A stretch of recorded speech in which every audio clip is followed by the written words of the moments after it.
વિદ્યાર્થી મિત્રો, કેમ છો? દરેક જણ મજામાં ને?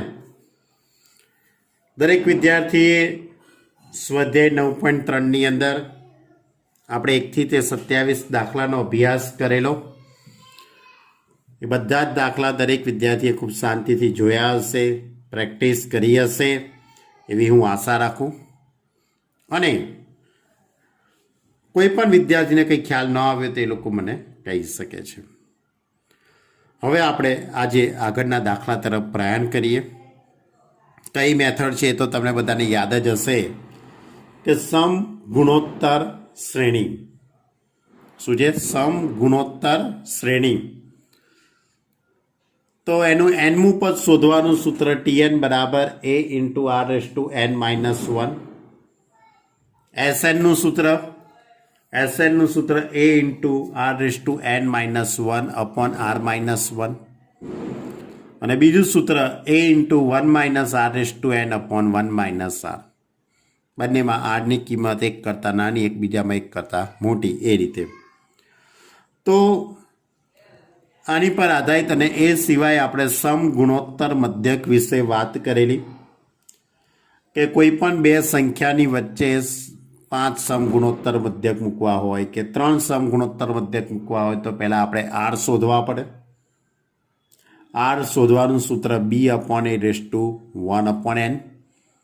પછી g1 એટલે પહેલો સમગુણોત્તર મધ્યક, g2 એટલે બીજો, g3 એટલે ત્રીજો સમગુણોત્તર મધ્યક. અને બે સંખ્યાનો ગુણોત્તર મધ્યક શોધવાનું સૂત્ર √ab. ક્લિયર?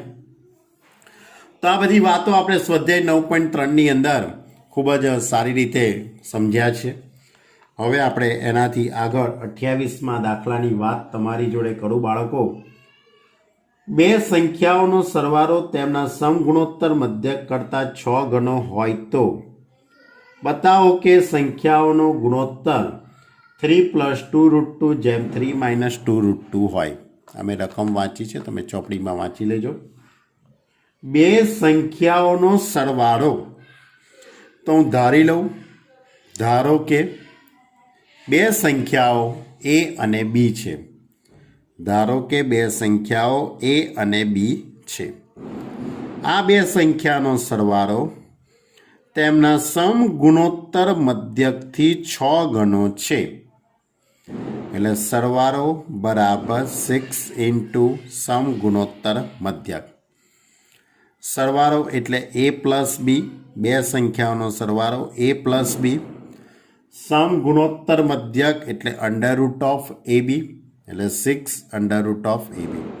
આ રકમની અંદર આપેલું છે. તમારે દાખલાની અંદર આ બે સંખ્યાઓનો ગુણોત્તર એટલે a અને b નો ગુણોત્તર 3 + 2√2 અપોન 3 - 2√2 છે તેમ સાબિત કરવાનું છે. દાખલો ખૂબ જ ચોક્કસ રીતે થાય છે, બીજી કોઈ મેથડથી થતો નથી. આ જે મેથડ મેં અહીંયા એપ્લાય કરું છું એ મેથડથી જ થશે. a + b = 6 into √ab. હવે અહીંયા આપણે 3 દૂ 6, તો આપણે એવું કરીએ કે 3 અહીંયા રહેવા દઈએ અને 2√ab ને છેદમાં મૂકી દઉં. તો a + b અપોન 2√ab = 3/1. લખાય કે ના લખાયું? હવે ત્યાર પછી યોગ વિયોગ કરી દઈએ. શું કરીએ આપણે? યોગ વિયોગ. તો અંશ અને છેદનો સરવાળો એટલે a + b + 2√ab. વિયોગ એટલે આ બેની બાદબાકી a + b - 2√ab. અહીંયા 3 + 1 અને 3 - 1. યોગ વિયોગ એટલે કે યોગ એટલે સરવાળો, વિયોગ એટલે બાદબાકી, એટલે અંશ અને છેદનો સરવાળો અને અંશ અને છેદની બાદબાકી. હવે આ રીતે અંશ અને છેદનો સરવાળો, અંશ અને છેદની બાદબાકી કરી. હવે આ જે 2√ab છે એને a + b ની વચ્ચે મૂકી દઉં, મધ્યમ પદ તરીકે ગોઠવી દઉં. અને આ જે a છે એટલે √a² કહી શકાશે, b એટલે √b² કહી શકાશે, છેદમાં √a², મધ્યમ પદ 2√ab અને b એટલે √b². 3 પ્લસ 1 એટલે 4/2, 3 પ્લસ 1 4 અને 3 માઇનસ 1 2 એટલે 4/2. હવે આ ઉપરનું આખું જે પદ થઈ જશે એ પૂર્ણ વર્ગ પદાવલી થઈ ગઈ. રૂટ a પ્લસ રૂટ બીનો હોલ સ્ક્વેર છેદમાં રૂટ a માઇનસ રૂટ બીનો whole square is equal to 2. બંને બાજુ વર્ગમૂળ લઈ લઈએ. બંને બાજુ વર્ગમૂળ લઈએ તો root a plus root B upon root a minus root B is equal to root 2 છેદમાં 1. ફરીથી આપણે યોગ વિયોગ લઈએ.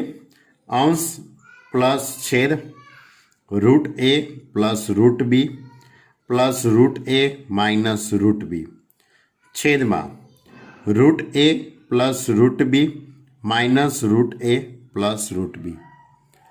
અહીંયા root 2 plus 1 upon root 2 minus 1. અંશ અને છેદનો સરવાળો અને અંશ અને છેદની બાદબાકી કરી. હવે અહીંયાથી રૂટ બી ઉડી જશે. રૂટ a એટલે 2 રૂટ a છેદમાંથી રૂટ a ઉડી જશે એટલે 2 રૂટ બી થઈ જશે. ક્લિયર? તો આ રીતે 2 root a upon 2 root B is equal to root 2 plus 1 upon root 2 minus 1.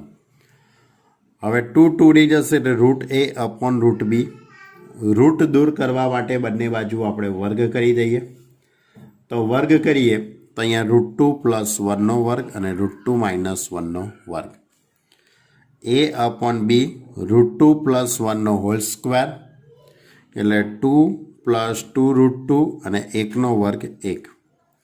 Route 2 minus 1નો whole square એટલે 2 માઇનસ 2 રૂટ 2 પ્લસ 1. આ 2 અને આ પ્લસ 1 એટલે 3 પ્લસ 2 રૂટ 2. 2 પ્લસ 1 એટલે 3 માઇનસ 2 રૂટ 2. એટલે આપણે સાબિત કરવાનું હતું કે બે સંખ્યાઓનો ગુણોત્તર 3 plus 2 root 2 upon 3 minus 2 root 2 છે. ક્લિયર? તો આ આપણો સાબિત કરવાનો દાખલો તો ઘણો સારો આઈએમપી દાખલો હતો. ચલો હવે એની આગળ 29 નંબરનો દાખલો. બે ધન સંખ્યાઓનો સમાંતર અને સમગુણોત્તર મધ્યકો અનુક્રમે કેપિટલ A અને કેપિટલ G હોય તો સાબિત કરો કે તે સંખ્યાઓ a plus or minus root of a plus g અને a માઇનસ g છે. આ પણ સાબિત કરવાનો દાખલો છે, પણ વ્યાપક દાખલો છે. તો હું ધારી લઉં, ધારો કે બે ધન સંખ્યાઓ a અને b છે. બે ધન સંખ્યાઓ a અને b છે એવું મેં ધારી લીધું. આમ તો ધારવાની જરૂર નથી, રકમની અંદર ના ધારવું પડશે. બરાબર? રકમની અંદર સમાંતર મધ્યક કેપિટલ A આપેલો છે અને સમગુણોત્તર મધ્યક કેપિટલ G આપેલો છે. સમાંતર મધ્યક કેપિટલ A બરાબર a પ્લસ બી અપોન 2 અને સમગુણોત્તર મધ્યક G is equal to root AB. આને પરિણામ નંબર 1 કહી દઉં છું. હવે a plus B is equal to 2a. a plus B is equal to 2a. આ જે 2 છે સામે જતા રહેશે એટલે a plus B is equal to 2a. આને પરિણામ નંબર 1 કહી દઈએ. આ 2 સામે જતા રહ્યા એટલે a plus B is equal to 2a. હવે a માઇનસ બીના હોલ સ્ક્વેરનું સૂત્ર a માઇનસ બીનો હોલ સ્ક્વેર બરાબર a પ્લસ બીનો હોલ સ્ક્વેર માઇનસ 4ab લખી શકાશે. હવે a પ્લસ બી એટલે 2a અને a ઇન્ટુ બી એટલે g સ્ક્વેર થઈ જશે, કારણ કે સમગુણોત્તર મધ્યક g બરાબર રૂટ ab. તો આ જે આખું જે સૂત્ર છે, આ સૂત્ર તો આવડે ને, 10મા ધોરણનું સૂત્ર છે. a માઇનસ બીનો whole square is equal to a plus બીનો હોલ સ્ક્વેર માઇનસ 4ab. તો અહીંયા a પ્લસ બી એટલે કે 2a એટલે 4a સ્ક્વેર, a ઇન્ટુ બી એટલે કે g સ્ક્વેર. હવે આમાંથી 4 કોમન નીકળી જશે એટલે a square minus g square.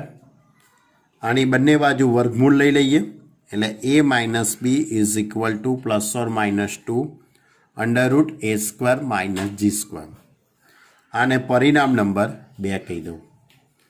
હવે સમીકરણ નંબર 1 અને સમીકરણ નંબર 2 આ બંને સમીકરણનો આપણે લોપ કરી કાઢીએ.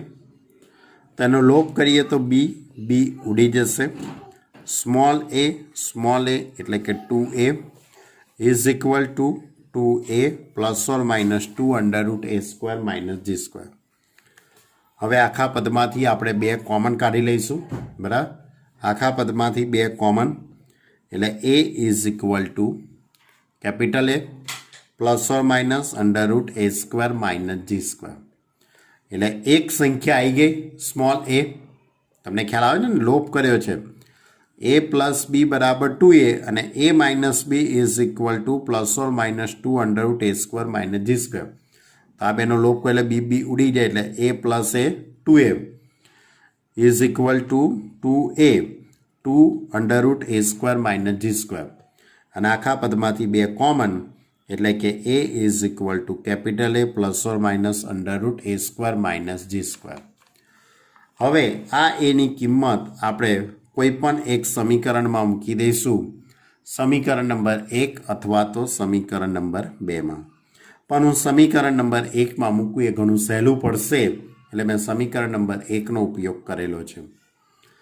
હવે સમીકરણ નંબર 1માં હું એની જગ્યાએ capital A plus or minus under root a square minus g square એ મૂકી દઈશું. બરાબર, આ કેપિટલ છે, ધ્યાન રાખજો કે આ કેપિટલ લેટર છે. ક્લિયર? તો B is equal to 2a minus a થઈ જશે. આ કેપિટલ લેટર છે, આ સ્મોલ લેટર છે. હવે આ એની જગ્યાએ આપણે આ પદ મૂકી દઈએ તો આખી આ રીતે ગોઠવાશે. તો B is equal to 2a minus a plus or minus under root a square minus g square.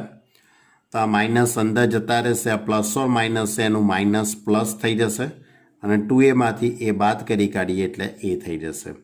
એટલે B is equal to a minus plus under root a square minus g square.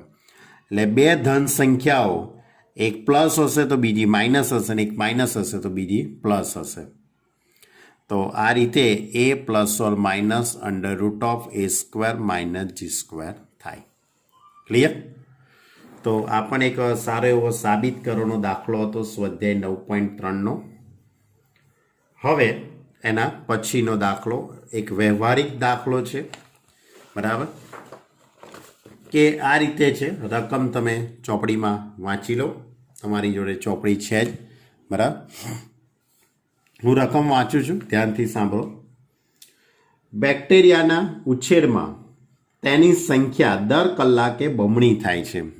બેક્ટેરિયાનો વૃદ્ધિ દર, બેક્ટેરિયામાં થતો વધારો, બેક્ટેરિયાના ઉછેરમાં તેની સંખ્યા દર કલાકે બમણી થાય છે.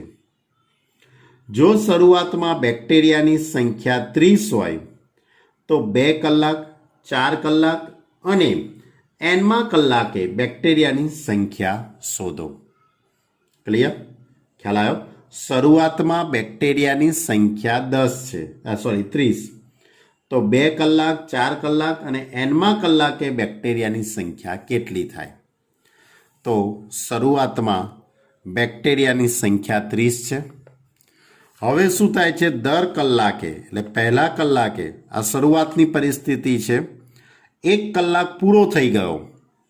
પ્રથમ કલાકના અંતે બેક્ટેરિયાની સંખ્યા કેટલી થાય છે? 60 થાય છે. કેમ? કારણ કે દર કલાકે બમણી થાય છે. એટલે કે પહેલાં 30 હતી તે 1 કલાક પૂરો થઈ જાય. બરાબર, 1 કલાક પૂરો થાય એટલે બેક્ટેરિયાની સંખ્યા કેટલી થઈ જવાની છે? 60. બરાબર, પછી એ જ રીતે ત્રીજો કલાક પૂરો થાય એટલે બીજો કલાક અને ત્રીજા કલાકની શરૂઆત. બીજા કલાકના અંતે બેક્ટેરિયાની સંખ્યા કેટલી થઈ જવાની? 120 થઈ જવાની. આ જ રીતે ત્રીજા કલાકના અંતે હું વિચારું તો ત્રીજા કલાકના અંતે બેક્ટેરિયાની સંખ્યા 240 થઈ જવાની. એટલે જેમ જેમ કલાક વધતો જાય છે તેમ તેમ બેક્ટેરિયાની સંખ્યામાં બમણો વધારો થતો જાય છે. તો એનો અર્થ એમ કે 30, 60, 120, 240 એ આખી એક સમ ગુણોત્તર શ્રેણી બનશે. શું બનશે? આખી એક સમ ગુણોત્તર શ્રેણી બને, કારણ કે એના ક્રમિક પદોનો ગુણોત્તર સરખો થવાનો છે. એટલે પ્રથમ પદ એ બરાબર 30, આર એટલે ગુણોત્તર 60/30, 60/30 એટલે 2 થઈ જશે. તો આપણો પ્રશ્ન છે કે ચોથા કલાકે બેક્ટેરિયાની સંખ્યા કેટલી થાય? ચોથા કલાકનો અંત એટલે શ્રેણીનું 5મું પદ થશે. ધ્યાન રાખજો, 60 એ પ્રથમ કલાકનો અંત છે, એટલે સિક્વન્સનું બીજું પદ થયું કહેવાય. 120 એ બીજા કલાકનો અંત છે, એટલે કે સિક્વન્સનું ત્રીજું પદ થયું કહેવાય. તો એ રીતે ચોથા કલાકે બેક્ટેરિયાની સંખ્યા એટલે સિક્વન્સનું 5મું પદ થશે. T5 is equal to A into R⁴. A એટલે 30, A એટલે 30, R એટલે 2, 2 ની 4 ઘાત. તો 2 ની 4 ઘાત એટલે 16, 16 તરી 48, 480. એટલે કે 480 થશે ચોથા કલાકના અંતે. તો એ રીતે તમારો છેલ્લો પ્રશ્ન છે કે એનમા કલાકે બેક્ટેરિયાની સંખ્યા કેટલી થાય? એનમો કલાક એટલે સિક્વન્સનું શ્રેણીનું n+1મું પદ થશે. એનમો કલાક એટલે શ્રેણીનું કયું પદ થવાનું? n+1મું પદ થશે. ધ્યાન રાખજો, બરાબર સમજજો આ વસ્તુને. બરાબર, તો તમારે n+1મું પદ, તો એનું સૂત્ર શું લખાશે? A into R⁴n+1 - 1. કેમ? કારણ કે nમું પદ શોધવાનું સૂત્ર કયું છે આપણી જોડે? A ઇન્ટુ R⁴n−1 એ સૂત્ર છે, પણ આપણે n+1માં પદ, n+1મું પદ એટલે A ઇન્ટુ R⁴n+1 - 1. 1 1 ઉડી જશે, એટલે A ઇન્ટુ R⁴n થઈ જવાના. A એટલે 30 પ્રથમ પદ, R એટલે ગુણોત્તર 2 એટલે 30 ઇન્ટુમાં 2 ની n ઘાત. આ એનમાં કલાકે બેક્ટેરિયાની સંખ્યા થશે. ક્લિયર? ખ્યાલ આવ્યો દરેકને? તો આ રીતે આ કયો હતો? દાખલા નંબર 30. વ્યવહારિક દાખલો હતો, ઘણો સિમ્પલ છે. બરાબર, તો આ રીતે આપણે વ્યવહારિક દાખલાની અંદર સિક્વન્સ તમારે સેટ કરીને જોવી પડે કે સમગુણોત્તરનો દાખલો છે કે સમાંતરનો છે. અત્યારે તો આપણું આ સ્વાધ્યાય સમગુણોત્તરનું છે, એટલે દાખલો પણ સમગુણોત્તરનો જ હોવાનો છે. સીધું લોજિક છે, પણ કોઈ દાખલા એવો કોઈ હોય તો પહેલાં નક્કી કરવું પડે કે દાખલો કઈ સિક્વન્સનો છે. કાં તો સમાંતરનો હશે, કાં તો સમગુણોત્તરનો હશે. ઓકે, એનીવેર, ચલો હવે દાખલા નંબર 31, ક્વેશ્ચન નંબર 31, કે બેંકની અંદર 500 રૂપિયા 10% વાર્ષિક ચક્રવૃદ્ધિ વ્યાજે મૂકીએ તો 10 વર્ષના અંતે કેટલી રકમ મળે? તમારી જોડે 500 રૂપિયા છે, તમે 500 રૂપિયા બેંકની અંદર મૂક્યા છે, બરાબર, 10% વાર્ષિક ચક્રવૃદ્ધિ વ્યાજે. તો પછી 10 વર્ષના અંતે કેટલા પૈસા થઈ જશે? કેટલા રૂપિયા તમને મળશે? એના એવો પ્રશ્ન છે. તો બાળકો, શરૂઆતમાં બેંકમાં મૂકેલ રકમ એ 500 રૂપિયા છે. શરૂઆતની અંદર બેંકમાં મૂકેલા પૈસા કેટલા છે? 500 રૂપિયા. ક્લિયર? હવે પ્રથમ વર્ષનો અંત, પહેલા વર્ષનો અંત, તો પ્રથમ વર્ષના અંતે શું થશે? તમે જે 500 રૂપિયા મૂક્યા છે એની અંદર 10% ચક્રવૃદ્ધિ વ્યાજ તમને મળશે. તો પ્રથમ વર્ષના અંતે મૂકેલ રકમ કેટલી થઈ જશે? હવે કેટલા પૈસા થઈ જશે? 500 રૂપિયા તો છે જ, પણ 500ના 10% વ્યાજ મળવાનું તમે. એટલે 500 ગુણ્યા 10 ભાગ્યા 100, એટલે અહીંયાથી 2 શૂન્ય ઉડી જશે. એટલે સાદુરૂપ આપીએ તો 50 રૂપિયા થશે, બરાબર? કેટલા થવાના? 50, એટલે 550 રૂપિયા થશે. કેટલા રૂપિયા થશે? 550 રૂપિયા. એટલે 1 વર્ષ પૂરું થાય એટલે તમને 550 રૂપિયા મળવાના છે.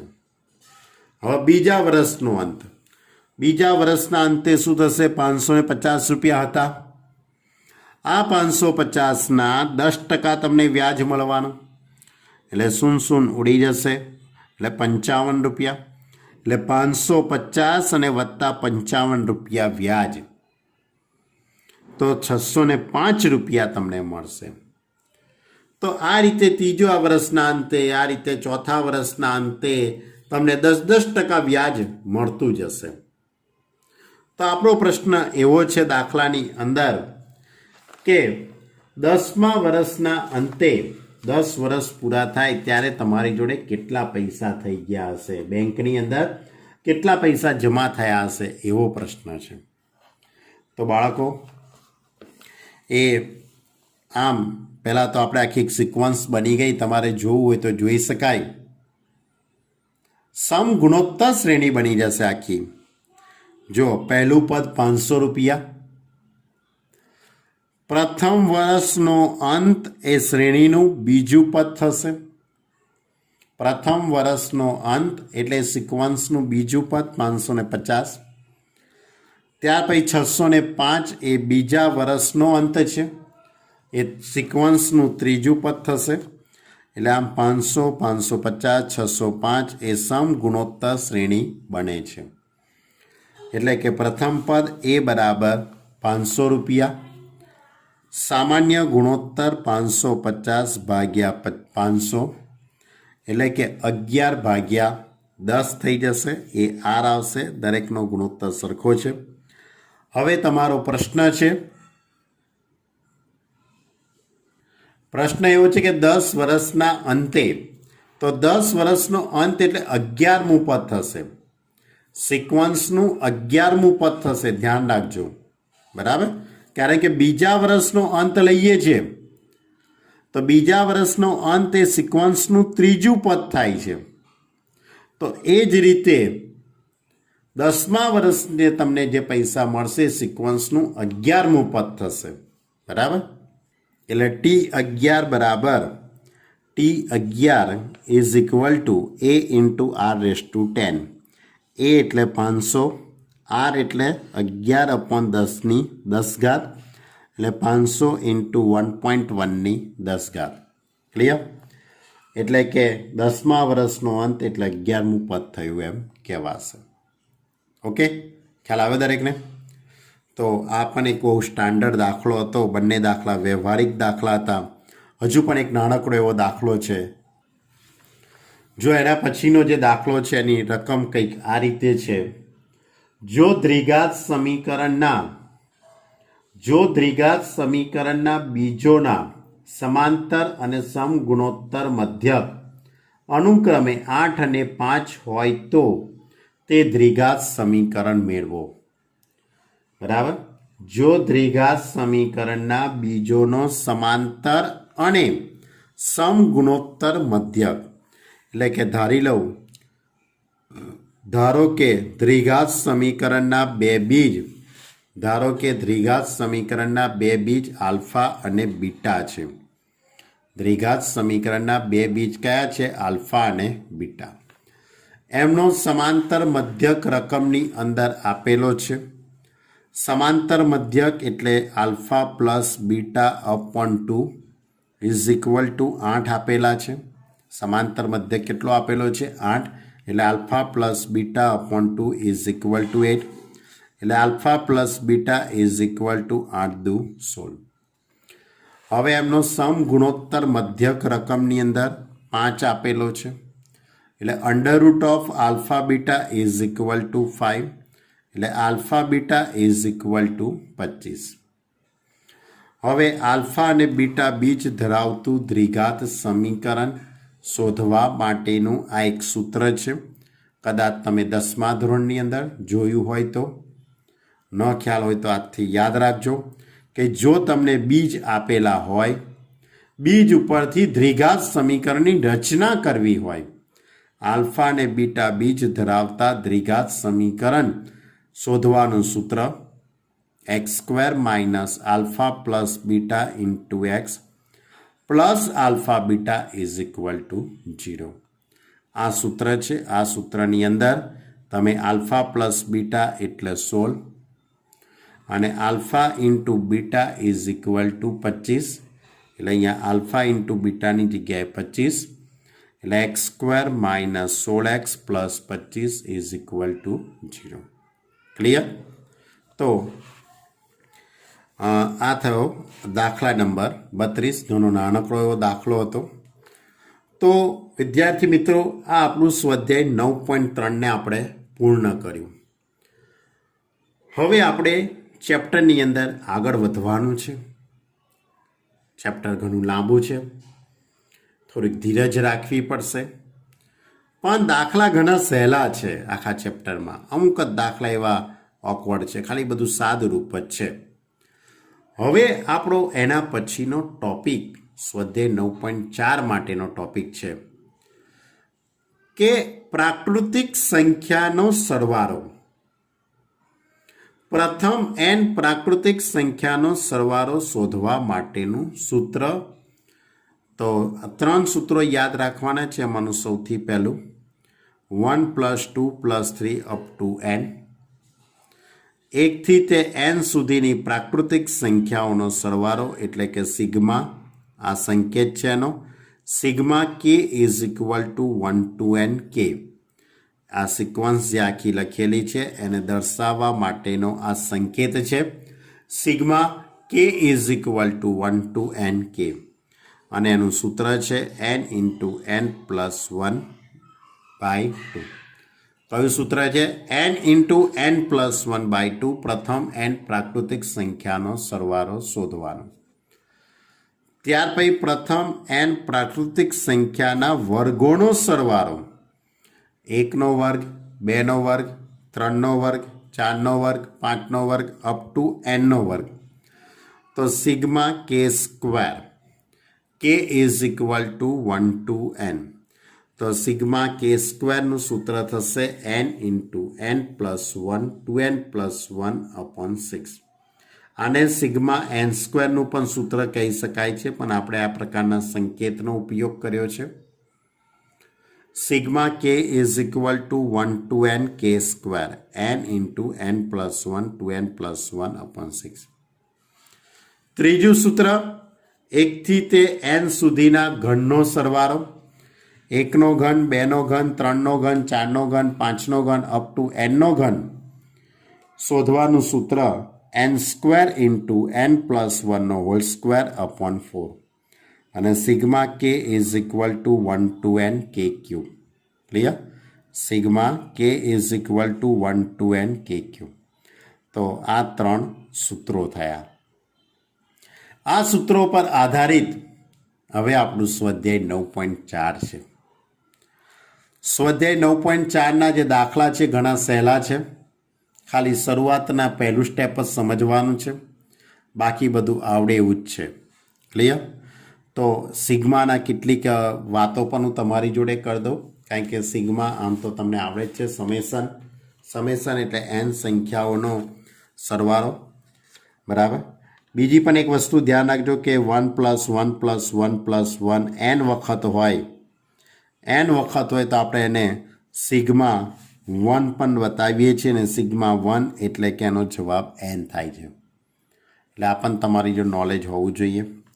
બીજું, સિગ્મા સમેશનવાળું જે કંઈ પદ હોય તે સરવાળા કે બાદબાકીની અંદર જ આપણે અલગ અલગ આપી શકીએ છીએ. એટલે sigma a plus sigma b. બરાબર? સરવાળા કે બાદબાકીની અંદર ધારો કે કોઈ પદ બાદબાકીમાં લખ્યું છે કે 3k² - 2k, આ રીતે લખેલું હોય તો આપણે બંનેને અલગ અલગ સિગ્મા આપી શકીએ છીએ. 3k² પણ 3 સિગ્માની બહાર નીકળી જશે. આ k², 2 સિગ્માની બહાર અને sigma k. k is equal to 1 to n, k is equal to 1 to n. આ સૂત્ર મુજબ એટલે આ રીતે આપણે સિગ્મા અલગ અલગ આપીએ છીએ. તો 3 into sigma K is equal to 1 to N આ રીતે આપીએ. પણ કોઈ પણ પદ ગુણાકારમાં હોય, ગુણાકારમાં હોવું એટલે કે ક્યુબ ઇન્ટુ કે પ્લસ 1 હોય, આગળ sigma K is equal to 1 two એ, તો બંનેને અલગ અલગ સિગ્મા અપાય નહીં. બરાબર, તમે આવું ના લખી શકો હવે સિગ્મા કે ક્યુબ અને સિગ્મા કે પ્લસ 1 આવું આપણે લખી શકતા નથી. સિગ્મા અલગ અલગ ત્યારે જ આપી શકાય કે બધા જ પદો સરવાળા કે બાદબાકીમાં હોય ત્યારે જ. ક્લિયર? અંશ અને છેદને પણ આપણે અલગ અલગ સિગ્મા નથી આપી શકતા. બરાબર, આ બધા કેટલાક સિગ્મા માટેના નિયમો છે. બરાબર, તો એની પર આધારિત આખું આપણું સ્વાધ્યાય કયું 9.4. તો આપણે 9.4ના 2-3 દાખલાનો આજે અભ્યાસ કરીએ. સ્વાધ્યાય 9.4 સૂચના આ રીતે લખેલી છે ઉપર. પ્રશ્ન 1 થી 7 આપેલા પદોના પ્રથમ n પદોનો સરવાળો શોધો. પ્રથમ n પદોનો સરવાળો શોધવાનો છે તમારે. શોધી કાઢીએ. પહેલો દાખલો છે 1 into 2 plus 2 into 3 plus 3 into 4 plus 4 into 5 plus up to n.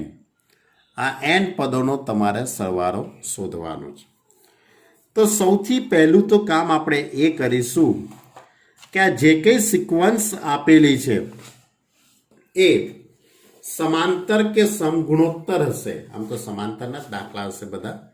એ સિક્વન્સનું તમારે nમું પદ નક્કી કરવું પડશે. જો સૌથી પહેલાં હું તમને થોડીક નાનકડી વાત કરું આ દાખલા પૂરતી.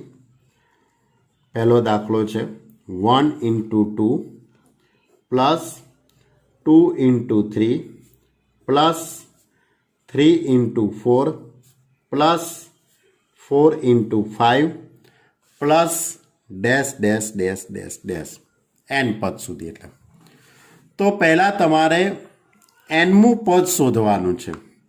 તો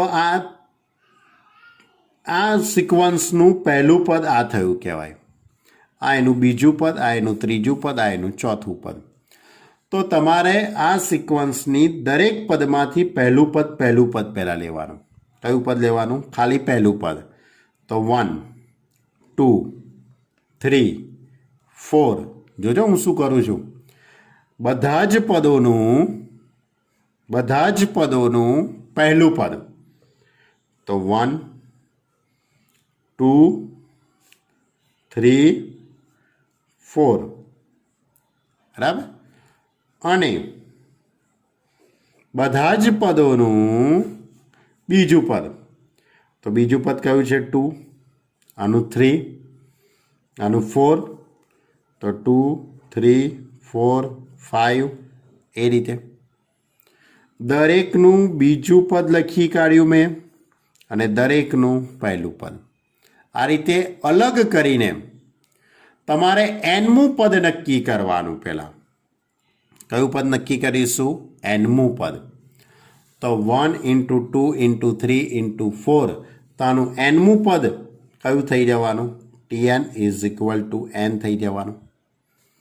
હવે આનું nમું પદ કેવી રીતે શોધાશે?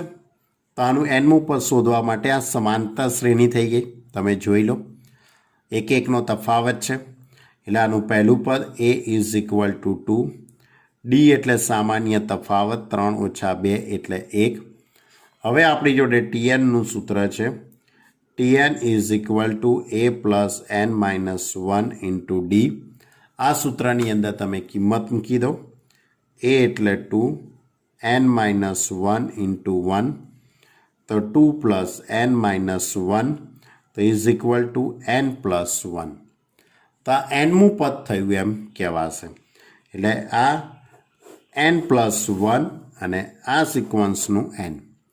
એટલે દરેકનું જે પહેલું જે પદ છે એનું nમું પદ થશે n, અને બીજું જે પદ છે આ એનું nમું પદ કયું થવાનું? n plus 1.